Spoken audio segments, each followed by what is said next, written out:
Hello guys, এই যে রাস্তা দিয়ে হেঁটে যাচ্ছেন একজন দাদু। তো ওনার কাছ থেকে ওনার বয়স, ওনার নাম আর ওনার পরিচয়টা শুনি। তো দাদু, আপনার নামটা একটু জানতে পারি আমরা? দিব্যেন্দু ভট্টাচার্য। তো আপনার বয়সটা কত? 111।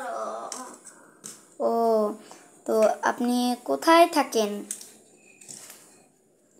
সাতক্ষীরা, কেরেলকাতা, ঠাকুরবাড়ি। ও দাদু, আপনি এখন ভালো আছেন? ভালো বলতে মোটামুটি ভালো আছি। ও, আপনার পরিবারের সদস্য কয়জন? 5 জন। ও, তো আপনার আমার সাথে সাক্ষাৎ করে ভালো লাগলো।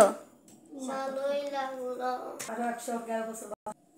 হ্যাঁ, আমারও আপনাকে পেয়ে খুব ভালো লাগলো।